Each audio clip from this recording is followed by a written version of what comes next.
নমস্কার, তোমাদের সবাইকে সানাস মাই এডুকেশন সেন্টারে স্বাগত জানিয়ে আজকের ক্লাসটি শুরু করছি। আজকে তোমাদের সঙ্গে আলোচনা করব তোমরা যারা ষষ্ঠ শ্রেণীর তৃতীয় পর্যায়ক্রমিক মূল্যায়ন পরীক্ষা দেবে তোমাদের জন্য রায় ও মার্টিন প্রশ্ন বিচিত্র থেকে আজকে সমাধান করে দেখাবো পরিবেশ ও বিজ্ঞান বিষয়ে মডেল নাম্বার 9 অর্থাৎ 9 নম্বর স্কুলের যে সমস্ত ছোট ও বড় প্রশ্নগুলি আছে সমস্ত প্রশ্নের উত্তরের সমাধান করে দেখাবো। তোমাদের আগের ভিডিওতে আমরা ষষ্ঠ শ্রেণীর ইতিহাস, ভূগোল, বাংলা, পরিবেশের বাকি মডেল সেটগুলোর সমাধান করে দেখানো আছে। তোমরা যারা এখনো দেখোনি আমাদের প্লেলিস্টে গেলে পেয়ে যাবে, আর খুব শীঘ্রই বাকি মডেল সেটগুলো পেয়ে যাবে। চলো দেখো, একের প্রশ্ন কি আছে। প্রদত্ত কোনটি একটি সরল যন্ত্র? উত্তরটা হবে সেলাই মেশিন, অপশন বি। দুই দাগ দেখো, মানুষের হাত হলো তৃতীয় শ্রেণীর লিভার। তারপরে দেখো, স্ক্রু হলো এক ধরনের নততল। বাঘের বৈজ্ঞানিক নাম হলো প্যান্থেরা টাইগ্রেস। পরটা দেখো, ছত্রাকের রাজ্যকে বলা হয়, সঠিক উত্তর হবে ফাঞ্জাই। প্রদত্ত কোনটি একটি বিরুৎ শ্রেণীর গাছ? সঠিক উত্তর হবে আলু গাছ। পরে দেখো, লাল পিঁপড়ে এবং কালো পিঁপড়ের মধ্যে বেশি বুদ্ধিমান কে? সঠিক উত্তর হবে কালো পিঁপড়ে।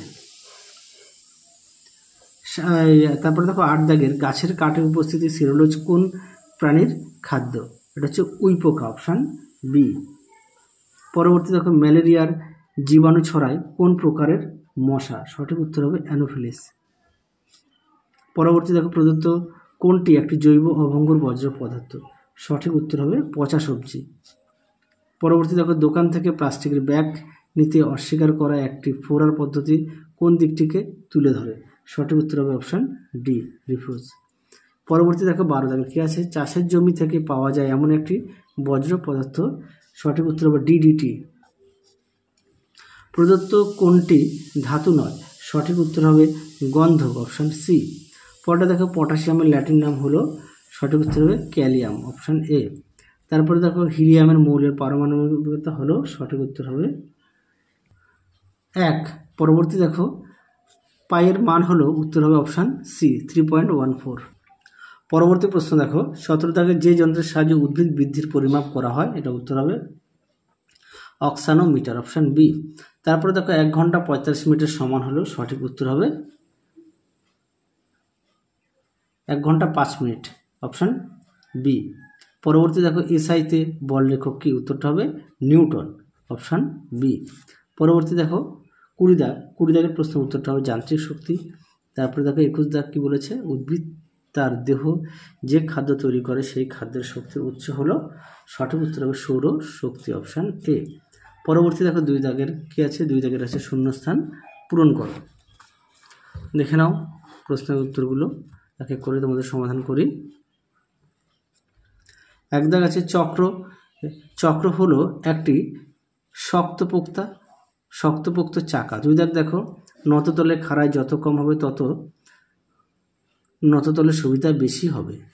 দেখো তারপরে, যেসব গাছ তাদের বীজকে ফলের মধ্যে লুকিয়ে রাখে তাদেরকে বলে গুপ্তবীজী। পরটা দেখো, ভাইরাস হলো জীব ও জলের পদার্থের মাঝামাঝি অবস্থা। 5 দাগ দেখো, নীল তিমি হলো পৃথিবীর সব থেকে বড় তিমি। তারপরে দেখো, বাঘের রেটিনায় দেখে নাও ট্যাপেটাস লুসিডাম থাকার কারণে এরা অল্প আলোতেও ভালোভাবে দেখতে পারে। পরবর্তী দেখো কি আছে, পরবর্তী প্রশ্নের উত্তরটা হবে জৈব ভঙ্গুর। পরবর্তী দেখো 4 এটা দেখো, RADUCE। আচ্ছা, তারপরটা দেখো, এটা উত্তর হবে পরিস্রাবণ। তারপরে দেখো, এটা উত্তর হবে MGO। পরেরটা দেখো 11 দাগের উত্তরটা হবে দণ্ড চুম্বকের। পরেরটা দেখো কি আছে, যেসব রাশিকে পরিমাপ করা যায় তাদেরকে ভৌত রাশি বলা হয়। তারপরটা দেখো, ক্ষেত্রফল = দৈর্ঘ্য × প্রস্থ। তারপরে দেখো, খাদ্য পিরামিডের এক একটি ধাপকে বলা হয় পুষ্টিতন্ত্র। তারপরে দেখো কি আছে, টারবাইন যখন খুব জোরে ঘোরে তখন যান্ত্রিক শক্তি রূপান্তরিত হয় তড়িৎ শক্তি উৎপন্ন করে। পরবর্তী প্রশ্ন দেখো, এবার আমরা 3 দাগের প্রশ্নগুলো দেখব। প্রশ্ন মান হচ্ছে 2 নম্বর করে।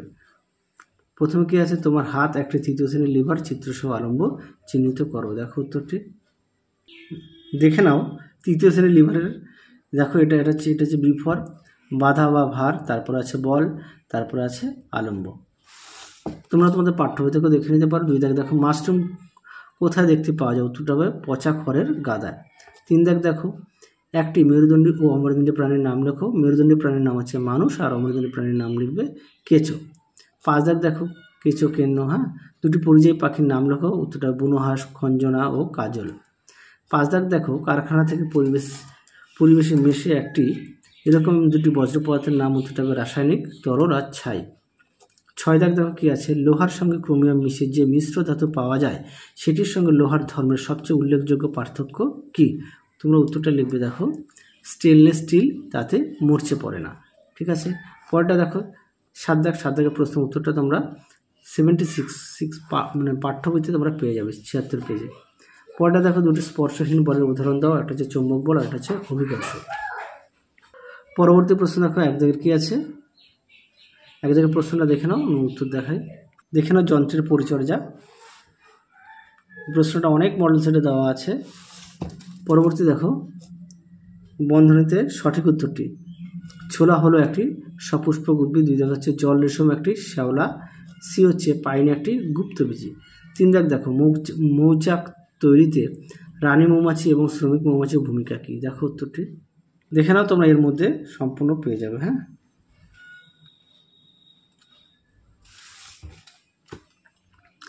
পরটা দেখো কি আছে, কাক বুদ্ধি এবং সামাজিকতার বিভিন্ন উদাহরণ দাও।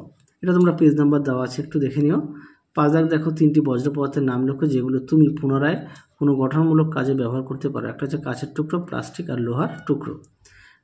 6 দাগ দেখো, নিম্নলিখিত পদার্থগুলির মধ্যে বিশুদ্ধ এবং মিশ্র পদার্থগুলিকে আলাদা করো। আচ্ছা, তার মানে হচ্ছে লোহা হচ্ছে বিশুদ্ধ, তারপর হচ্ছে বাজি মশলা হচ্ছে মিশ্র, আর ঠান্ডা পানি হচ্ছে মিশ্র। 7 দাগ দেখো, প্রদত্ত ভৌত রাশির পরিমাপ করা হয় এরূপ একটি যন্ত্রের নাম। তোমরা লিখবে আয়তনী মাপনী চোঙ।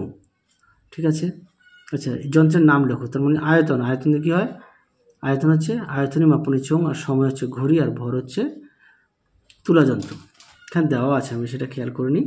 আচ্ছা, পরবর্তী প্রশ্ন দেখো, প্রদত্ত ক্ষেত্রগুলিতে কোন কোন শক্তিতে রূপান্তরিত হয়। আচ্ছা, এটা খুব গুরুত্বপূর্ণ, পরীক্ষায় খুব আসে, দেখে নাও, ভালো করে দেখে নাও। এ দাগ দেওয়া আছে, ইলেকট্রিক ইস্ত্রি চালু করা হলো, এটা হচ্ছে তড়িৎ শক্তি থেকে তাপ শক্তি। বি হচ্ছে কয়লা পোড়ানো হলো, এটা হচ্ছে রাসায়নিক শক্তি থেকে তাপ শক্তি। তারপর হচ্ছে মাইক্রোফোন ব্যবহার করা হলো, এটা হচ্ছে শব্দ শক্তি থেকে তড়িৎ শক্তি। তোমরা অবশ্যই এগুলো ভালো করে পড়বে। আর তোমাদের আগের মডেল সেটে আমরা পরিবেশের 1 থেকে 8 নম্বর মডেল সেট সমাধান করে দেখানো আছে। এছাড়াও তোমাদের ইতিহাস, ভূগোল, বাংলা বিষয়ে সমাধান করে দেখানো আছে। চলো তাহলে 9 নম্বর মডেল সেটে যে সমস্ত প্রশ্নগুলো ছিল সমস্ত প্রশ্নের উত্তর আমরা সমাধান করে দেখিয়ে দিলাম। তাহলে আজকের মতো এখানে সমাপ্ত করছি, আবার দেখা হবে খুব শীঘ্রই তোমাদের পরবর্তী ভিডিওতে। তোমরা সবাই সুস্থ থেকো, ভালো থেকো। আজকের মতো টাটা।